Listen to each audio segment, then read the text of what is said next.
Hello and welcome to Zoology Pathshala. I hope you are all doing well. Today we are going to discuss about phylum Porifera.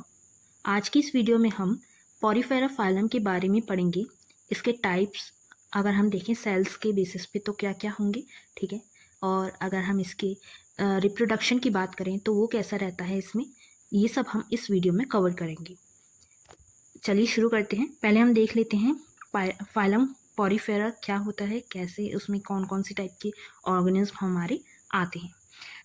Phylum porifera includes the simplest multicellular animals commonly known as sponges. जो phylum porifera है उसमें हमारे multicellular animals आते हैं, ठीक है, जिन्हें हम स्पॉन्जेस बोलते हैं नॉर्मल वे में, ठीक है. These are aquatic, mostly marine animals, though a few inhabit fresh water. For example, spongilla. जो ये स्पॉन्जेस होते हैं ये हमारे ज़्यादातर एक्वेटिक एनिमल्स होते हैं, ज़्यादातर मेरीन वाटर बॉडीज़ जो होती हैं वहाँ पे पाए जाते हैं. लेकिन कुछ कुछ ऐसे भी होते हैं जो हमारे फ्रेश वाटर स्पॉन्जेस होते हैं, जैसे कि हमारा स्पॉन्जिला, ठीक है. The term Porifera means pore bearing, referring to the numerous tiny pores ostia on their body. जो पोरिफेरा टर्म आई है, इस फाइलम का जो नेम रखा गया है पोरिफेरा, वो इसलिए रखा गया है. पोरिफेरा का मीन्स होता है पोर बियरिंग, मतलब कि जिसमें छिद्र हों या फिर छेद उसमें पाए जाते हों, ठीक है. तो ये इसलिए है क्योंकि इनके जो ऑर्गन्स हैं, जो ये स्पॉन्जेस हैं, इसकी बॉडी पे जो है न्यूमरस पोर्स पाए जाते हैं, टाइनी पोर्स पाए जाते हैं, जिन्हें हम क्या बोलते हैं, ऑस्टिया बोलते हैं. Okay, they exhibit a cellular level of organization with no true tissues or organs. इसमें जो ऑर्गेनाइजेशन है, बॉडी जो बनी हुई है, वो सेलुलर लेवल पे ही ऑर्गेनाइजेशन जो है बेस्ड है. इसमें कोई भी सेल्स से, जैसे हमारे टिश्यूज़ फॉर्म होते हैं, टिश्यूज से हमारे ऑर्गन फॉर्म होते हैं, ऐसा नहीं हो रहा. सिर्फ और सिर्फ सेल्स ही इसमें डिवाइडेड हैं, वही इसके सारे वर्किंग कर रहे हैं. कोई भी टिश्यू फॉर्म नहीं हो रहा या कोई भी ऑर्गन इसमें फॉर्म्ड नहीं है, ठीक है. सेलुलर लेवल ऑफ ऑर्गेनाइजेशन है. अगर आगे देखें तो sponges are sessile, non motile and exhibit asymmetry and radial symmetry. जो स्पॉन्जेस होते हैं वो सेसाइल होते हैं, मतलब कि वो मूवमेंट नहीं कर सकते, ठीक है. और अगर हम उनकी सिमेट्री की बात करें तो उसमें एसिमेट्री होता है, मतलब कि जैसे हमारा दोनों तरफ से अगर हम उसको लॉन्गिट्यूडनली कट करके देखेंगे तो दोनों जो हमारे सेक्शंस आएंगे वो आपस में सिमिलर नहीं होंगे, अलग अलग उसमें होंगे, पोर्शंस में होंगे. लेकिन अगर हम इसे रेडियली इसे कट करें तो इसमें रेडियल सिमेट्री हमारी पाई जाती है, ठीक है. Body is supported by a skeleton made of spicules और स्पॉन्ज. जो बॉडी है उसका अगर हम स्केलेटन देखें तो वो किससे बना होता है, हमारा स्पिक्यूल्स या फिर स्पॉन्जेस से, ठीक है. ये है हमारा फाइलम पोरिफेरा, ठीक है, या फिर स्पॉन्जेस. अगर हम इसके सेल टाइप्स के बारे में बात करें तो sponges have different specialised cells with distinct function but lack tissue level organisation. जो स्पॉन्जेस है, अभी हमने बताया कि इसमें सेलुलर लेवल ऑफ ऑर्गेनाइजेशन होता है, तो इसमें जो है वो सेल्स जो हैं डिफरेंट डिफरेंट फंक्शंस के लिए स्पेशलाइज्ड होते हैं, उनको अलग अलग ग्रुप्स में बांटा गया होता है. लेकिन वो कभी भी टिश्यूज़ फॉर्म नहीं करते या फिर उसमें टिश्यू लेवल ऑफ ऑर्गेनाइजेशन नहीं होता. वो सेल्स ही जो हैं अलग अलग काम जो है वो करेंगे, ठीक है. अगर हम इसकी सेल्स देखें कि कौन कौन से सेल्स इसमें पाए जाते हैं तो इसमें हमारा फर्स्ट आ गया पिनेकोसाइट्स. पिनेकोसाइट्स जो होते हैं वो हमारे आउटर मोस्ट लेयर जो हमारी पिनेकोडर्म कहलाती है उसको फॉर्म करने का काम करते हैं. अगर इनका हम स्ट्रक्चर देखें तो ये फ्लैट होते हैं, एपिथेलियल लाइक सेल्स होते हैं, ठीक है. अगर इनका हम फंक्शन देखें कि ये क्या कर रहे हैं तो ये हमें प्रोटेक्शन प्रोवाइड कर रहे हैं स्पॉन्जेस को, और जो हमारा वाटर फ्लो है उसको भी रेगुलेट करने का ये काम करते हैं, ठीक है. ये आपको डायग्राम दिख रहा होगा, स्पॉन्जेस का ये पूरा स्ट्रक्चर दे रखा है. ये हमारे पोरोसाइड वाटर फ्लो कैसे जा रहा है, और स्पॉन्जिकोर, कोनेकोसाइड्स, एपिडर्मिस, और ये हमारे स्पिक्यूल्स जो हैं ये सब इन्होंने यहाँ पे दिखा रखे. अगर हम नेक्स्ट इसका सेल टाइप देखें तो वो होता है हमारा पोरोसिस्ट. पोरोसाइट्स की अगर हम बात करें वो हैं ट्यूबुलर सेल्स होते हैं, ठीक है, जो हमारे ऑस्टिया या फिर जो हमारे पोर्स कह लो उनको हमारी बॉडी वॉल में उनको फॉर्म करने का काम करते हैं. अगर इनका फंक्शन देखें तो ये हमारे जो वाटर की एंट्री है उसको कंट्रोल करने का काम करते हैं, जिससे कि वो वाटर जो है इंटरनल कैनाल सिस्टम में जो जा रहा है स्पॉन्जेस की, उसकी एंट्री को ये कंट्रोल करेंगे. अगर हम नेक्स्ट देखें तो वो हमारे हो गए कॉलर सेल्स या फिर क्वेनोसाइट्स की अगर हम बात करें तो ये हमारी इनर चैम्बर्स जो होते हैं उनकी लाइनिंग को फॉर्म करते हैं, जिन्हें हम स्पॉन्जिकोल या फिर रेडियल कैनल्स भी बोल सकते हैं। ठीक है, इसमें एक हमारा फ्लैजुलम होता है जो कि हमारे कॉलर या फिर माइक्रोविलाई से जो है सराउंड रहता है। ठीक है, अगर हम इसके फंक्शंस की बात करें तो ये हमारे वाटर करंट को क्रिएट करने का काम करते हैं।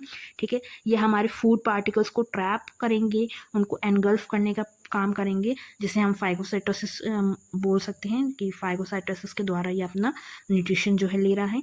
ठीक है, और ये स्पर्म कैप्चर में भी जो है काम करते हैं। जब सेक्सुअल रिप्रोडक्शन इसमें हो रहा होता है तो ये स्पर्म को कैप्चर करने का भी काम हमारे क्वेनोसाइट्स कॉलर सेल्स करेंगे। ठीक है, अगर हम नेक्स्ट देखें तो नेक्स्ट आ गए हमारे अमीबोसाइट्स या फिर आर्क्योसाइट्स। आर्क्योसाइट्स क्या हैं? ये अमीबाइड सेल्स हैं जो कि हमारे मिजोल में जो हमारा जेल मैट्रिक्स होता है, जेल लाइक मैट्रिक्स होता है, वहाँ पे प्रेजेंट रहते हैं। ठीक है, इसका टोटीपोटेंट जो है वो हमारे जो अदर सेल्स हैं उसमें ट्रांसफॉर्म हो सकता है। इसका मतलब एक फंक्शन है कि ये अलग सेल्स में दूसरे टाइप के सेल्स में जो है ट्रांसफॉर्म हो सकता है। इसके फंक्शनिंग की अगर हम बात करें तो ये डाइजेशन में हमारा मदद कर रहा है। ठीक है, डाइजेशन हो गया फूड का, तो फूड से जो न्यूट्रिएंट आए हैं उसके डिस्ट्रीब्यूशन में भी वर्क कर रहा है। ठीक है, जो हमारे स्पिक्यूल और स्पॉन्जिन जो हमारे स्केलेटन फॉर्म कर रहे हैं उसके सिक्रीशन का वर्क कर रहा है। ठीक है, और हमारे जो गैमीट्स हैं या गैम्यूल्स हैं उसका भी फॉर्मेशन हमारे आर्क्योसाइट्स ही करते हैं। ठीक है, नेक्स्ट हमारे यहाँ आ गए स्क्लेरोसाइट्स। स्क्लेरोसाइट्स जो होते हैं स्पिक्यूल्स बनाने वाले सेल्स होते हैं। ये ऐसे सेल्स होते हैं जो स्पिक्यूल्स को प्रोड्यूस करते हैं। स्पॉन्जोसाइट्स जो होते हैं वो हमारे स्पॉन्जिन फाइबर्स को सिक्रीट करने वाले सेल्स होते हैं। मायोसाइट्स जो होते हैं वो हमारे कॉन्ट्रैक्टाइल सेल्स होते हैं जो कि हमारे ऑस्टिया या फिर ऑस्कुला के अराउंड जो है पाए जाते हैं। ठीक है, ये हमारा वाटर फ्लो है उसको रेगुलेट करने में हमारी मदद करते हैं मायोसाइट्स। ठीक है, अगर हम इसके स्केलेटन की बात करें, स्केलेटन स्ट्रक्चर देखें तो skeleton provides structural support and protection and is composed of spicules और स्पॉन्जिन फाइबर्स वगैरह। तो जो हमारा स्केलेटन है वो हमारा एक तो स्ट्रक्चरल सपोर्ट प्रोवाइड कर रहा है, प्रोटेक्शन प्रोवाइड कर रहा है, और अगर हम उसको देखें कि वो बना किससे, तो हमारा सबसे पहले तो आगे वो स्पिक्यूल से बना है। ये कैसे स्ट्रक्चर्स होते हैं? ये हमारे माइक्रोस्कोपिक होते हैं, निडल लाइक स्ट्रक्चर्स होते हैं। ठीक है, अगर हम देखें किन से बने हैं स्पिक्यूल्स, तो ये हमारे कैल्शियम कार्बोनेट से बने हैं। ठीक है, कौन सी क्लास में? कैल्सेरिया क्लास अगर हम देखें। ठीक है, जो स्पॉन्जेस की एक अपनी क्लास है कैल्सेरिया क्लास, उसमें अगर हम देखें स्पिक्यूल्स जो फॉर्म है वो कैल्शियम कार्बोनेट से फॉर्म है। अगर हम हेक्साटिनिलिडा या फिर डीमोस्पॉन्जी जो क्लास है उसकी बात करें तो उसमें जो स्पिक्यूल्स बने होते हैं वो सिलिका के बने होते हैं। अगर हम इसके टाइप्स देखें तो इसमें हमारे 4 टाइप्स दे रखे हैं, मोनोएक्सॉन, टेट्राएक्सॉन, ट्राइएक्सॉन और पॉलीएक्सॉन। मतलब कि मोनोएक्सॉन में 1 एक्सिस, टेट्राएक्सॉन में 4 एक्सिस, ट्राइएक्सॉन में 3 एक्सिस, पॉलीएक्सॉन में काफ़ी सारी रेज रेडिएट हो रही होती हैं। ये आपको यहाँ पे स्ट्रक्चर्स जो हैं इन सबके दिखा रखे हैं। ठीक है, नेक्स्ट अगर हम बात करें तो स्पॉन्जिन फाइबर्स जो है इसका स्केलेटन सिस्टम बनाते हैं। स्पॉन्जिन फाइबर्स क्या होते हैं? फ्लेक्सिबल होते हैं। ठीक है, और ये कोलेजन प्रोटीन से बने होते हैं। ठीक है, और ये हमारे डेमोस्पॉन्जी जो क्लास है वहाँ पे पाए जाते हैं, उनमें जो है पाए जाते हैं। ये हमारी स्पॉन्जेस को जो है इलेक्ट्रिसिटी या फिर इलास्टिसिटी और सॉफ्टनेस जो है हमारे प्रोवाइड कराते हैं। जो हमारे बाथ स्पॉन्जेस होते हैं उनको ये इलास्टिसिटी और सॉफ्टनेस जो है देते हैं। ठीक है, अगर हम मिक्स्ड स्केलेटन की बात करें जो दोनों से मिलकर बनाए स्पिक्यूल्स और स्पॉन्जिन से, तो वो हमारे स्पॉन्जिया में पाया जाता है। ठीक है, अगर हम इसकी रिप्रोडक्शन की बात करें तो जो स्पॉन्जेस होते हैं वो हमारे सेक्सुअल रिप्रोडक्शन भी करते हैं और सेक्सुअल रिप्रोडक्शन भी करते हैं। दोनों टाइप का इनमें रिप्रोडक्शन रहता है। अगर हम सेक्सुअल रिप्रोडक्शन की बात करें तो सबसे पहले ये हमारे बडिंग की प्रोसेस से सेक्सुअल रिप्रोडक्शन करते हैं। इसमें जो हमारे स्मॉल बर्ड्स होते हैं, ठीक है, वो हमारे पेरेंट सेल से जो है पेरेंट से जो है जनरेट हो रहे हैं, एमर्ज होते हैं, और फिर जब ये मैच्योर हो जाते हैं तो ये उससे डिटैच होकर के एक न्यू इंडिविजुअल जो है फॉर्म कर लेते हैं। ठीक है, और नेक्स्ट अगर हम देखें तो ये फ्रेगमेंटेशन के प्रोसेस से भी जो है सेक्सुअल रिप्रोडक्शन करते हैं। जो एक ब्रोकन पीस होता है स्पॉन्जेस का वो एक कंप्लीट ऑर्गेनिज्म में जो है बन जाता है। ठीक है, थर्ड प्रोसेस देखिए सेक्सुअल रिप्रोडक्शन का, तो हमारा है जिम्यूल फॉर्मेशन।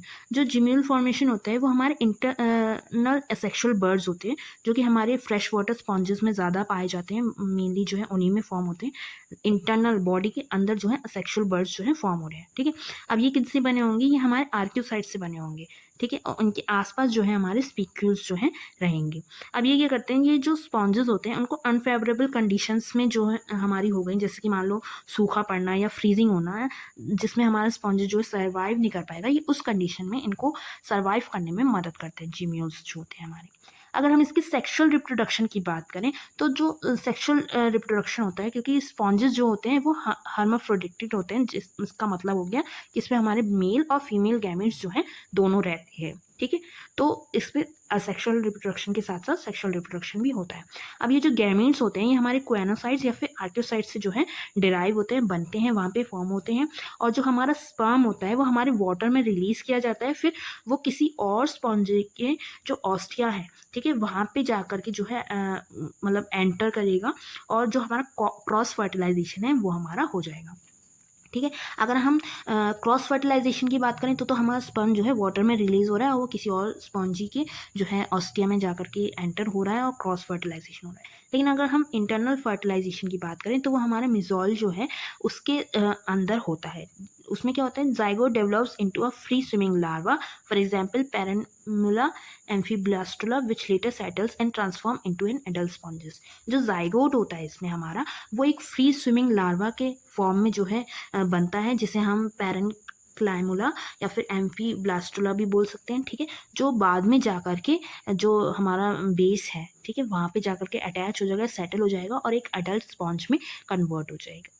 अगर हम कैनल सिस्टम्स की बात करें कि पॉरीफेरा में हमारा कैनल सिस्टम जो होता है वो कैसे रहता है, तो water flow is crucial for respiration, excretion, feeding and reproduction. Water flow जो है ऐसे ऑर्गेनिज्म में, एक्वेटिक ऑर्गेनिज्म में जो है बहुत क्रूशियल रोल प्ले करता है हमारे रेस्पिरेशन के प्रोसेस में, एक्सक्रीशन की प्रोसेस में, फीडिंग की प्रोसेस में या फिर रिप्रोडक्शन की प्रोसेस में।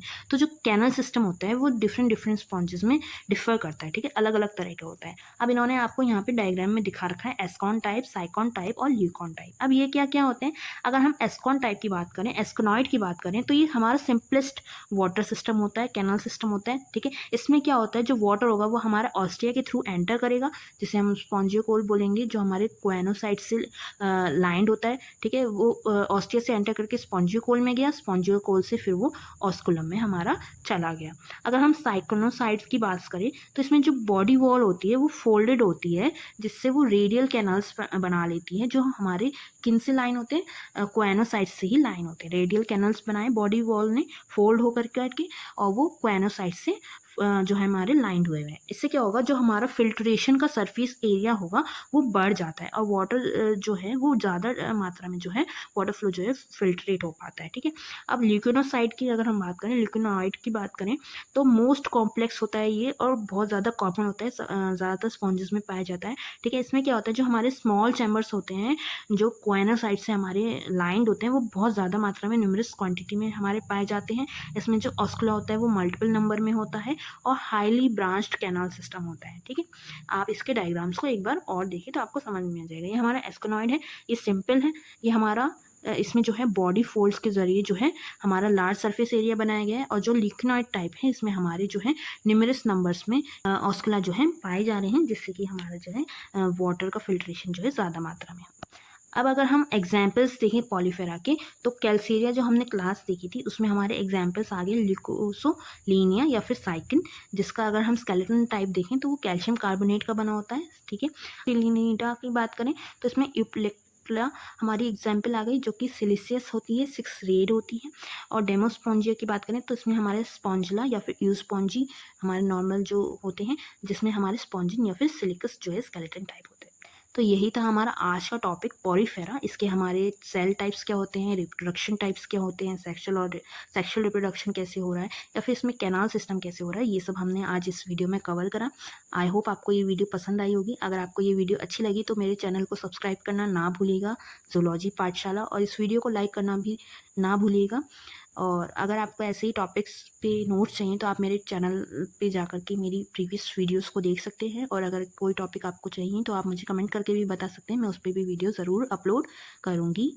और तब तक के लिए stay tune, take care, bye bye.